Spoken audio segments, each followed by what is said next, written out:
What if the moments that trigger us the most could be the doorway to clarity and empowerment? Today, we are exploring how to move beyond the trigger and turn struggle into purpose. Welcome to Inner Peace Better Health. I'm your host, Sayan, and today we are joined by Samantha Kane, who is a life coach, homeschooling mom, and guide for anyone looking to connect with their highest selves.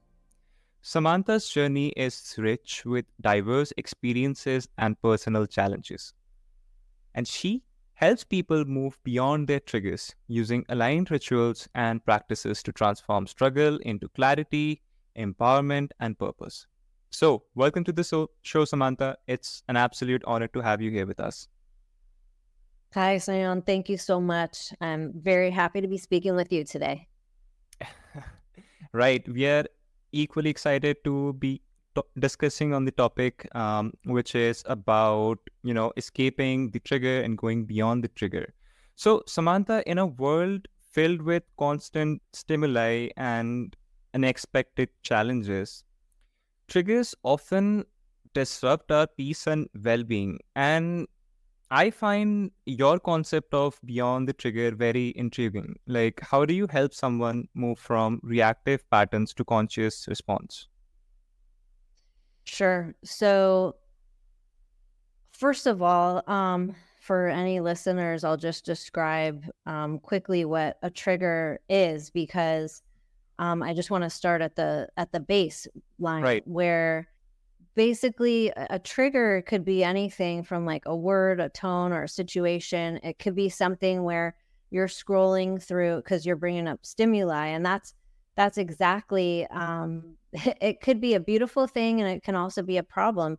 And when we Mhm. face, triggers are usually seen as a negative connotation, um, but there's actually duality in a trigger. We need to start to learn to realize that a trigger can be something that, even though it might not feel good in the body, it's actually a sign telling us that it's something that we need to look at. So, Mhm. going back just for a quick moment, a trigger, like I was saying, it could be a specific word. Maybe you have a trigger of someone cussing or something, and you're just when you hear cuss words, maybe that's something that triggers something from your childhood. Or it could be a certain TV show that when you see it, it makes you have some awful feeling. Or it could be a particular store that you enter in, and for some reason, it sparks a bad feeling or memory of the past that you connect with. There's so Mhm. many ways for triggers to occur. And when they do, it's just so important to notice them and become aware of them. And to answer your question, with all the stimuli, it's very important that we understand we have the power to create our world as we deem fit.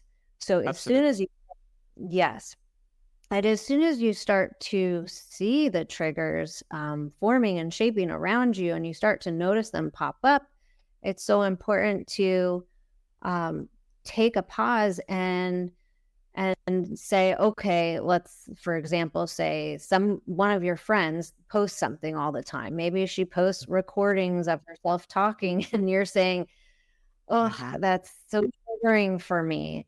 Mhm. Well, why is that triggering? If it's something that really consistently makes you feel bad and there's nothing good about it at all, I would say maybe unfollow that person or mute that person or, yeah, right. So that's the way, we need to, it's not just about building a comfortable world for ourselves, but at the same time, it's also where we should be mindful of not living in suffering either. Mhm. Mhm. So it's finding the balance for yourself, and knowing who should be around you and what should be around you to make you feel safe and Mhm. seen and heard, and at the same time, still not shut off or shut down or avoid, and give yourself opportunity for growth. And there's ways to do that. Mhm.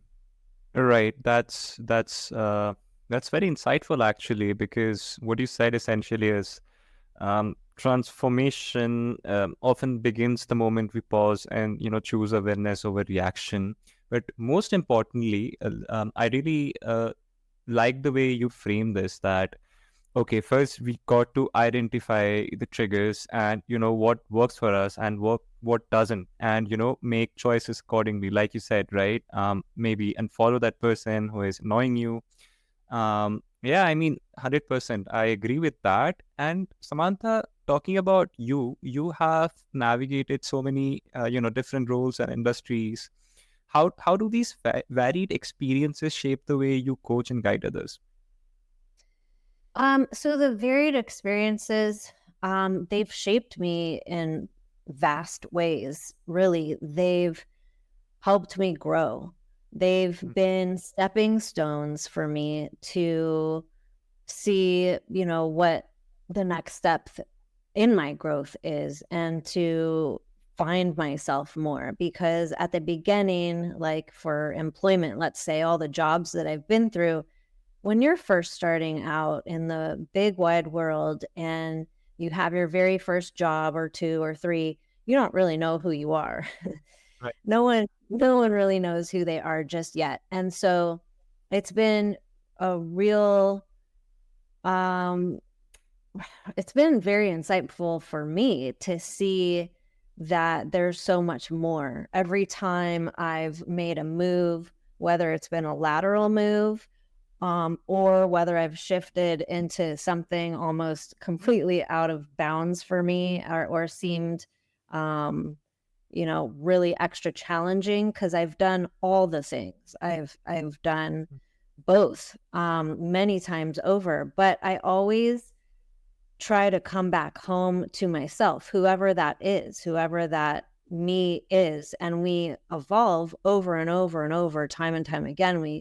We're always shedding skin to kind of shine the noise of the external world that tries to program us or infiltrate us, or take us on. And at the same time, you're just trying to go deeper into who you are. So it's a very interesting play by play, and almost like a video game. I think of it all the time as Mm-hmm. navigating, right? Like through jobs and relationships and different homes, and everything that you go through in life. But really, the takeaway for me personally has been that it's been all the challenges have been really exciting and really fun. Even all the heartbreak and heartache, I always turn it around and look at it as breakthrough.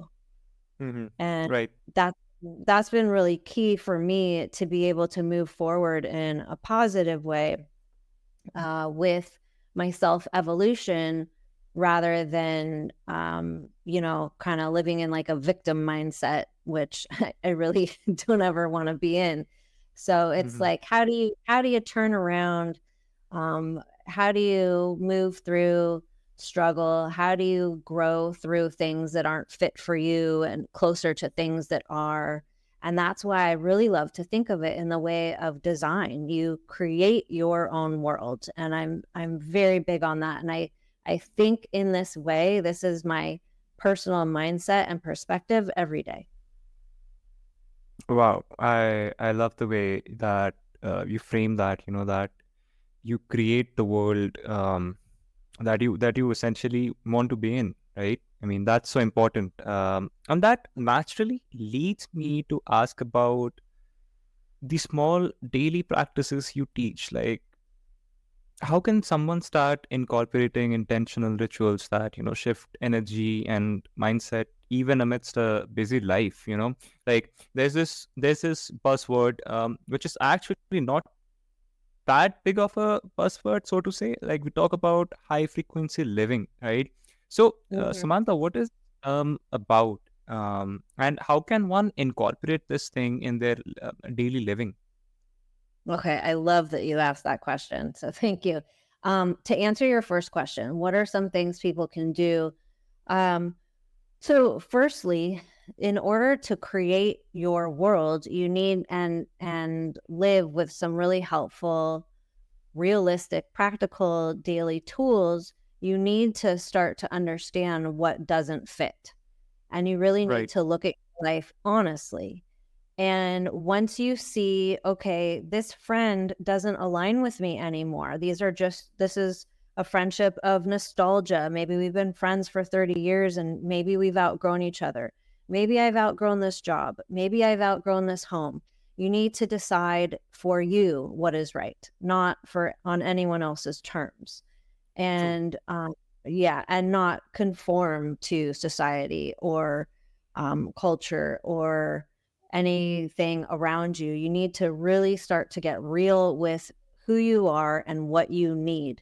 And once you start to take stock of all the areas of your life, then you can look at it in detail and realize that once you've kind of released limiting beliefs, patterns that no longer serve you, bad habits, that kind of thing, then you actually create space for all the good stuff, the good habits, the good behaviors, the new friends, or a couple of the old ones that actually you still align with, or perhaps a better job or a better home or a better relationship, things that fit you.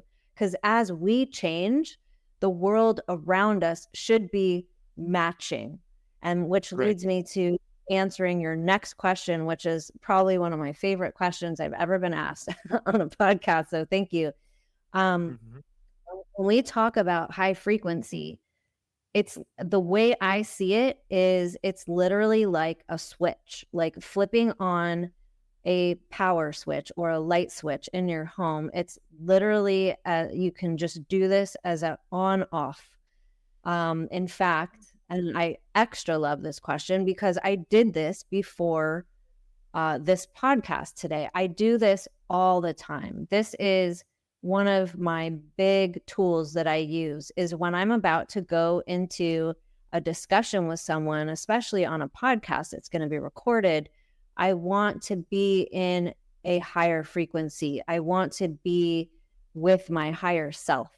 So I want to answer questions from my spirit, not from my ego. And I want to answer questions clearly that match that energy. So in other words, my thoughts and my words matching a higher energy. We can do this at any time. You can literally just ask your angel guides. You can say, hey, team, I really would love some guidance and protection into this conversation I'm about to go in, or even just sitting with myself. I need some clarity. And I want to align myself and raise myself up into a higher level energy. And again, it's as quick as the flip of a switch. You can get yourself out of bad moods this way. You can get yourself into a lot of better situations and a better feeling about wherever you're taking yourself in your day. You could do this for a job interview. You could do this for breaking up with someone. You can do this in any point of your life, or even just going to the grocery store. I want to feel good today, going through the aisles of the grocery store.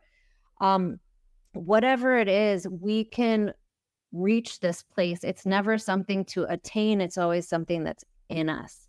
And it's in our innate nature.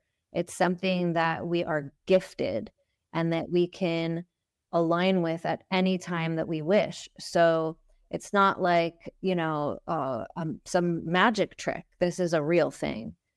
And I did this right before this talk today, and that's why I feel very excited and happy. And when I first said our first couple words, I was just so happy to hear your voice, because this is the energy that I wanted to bring.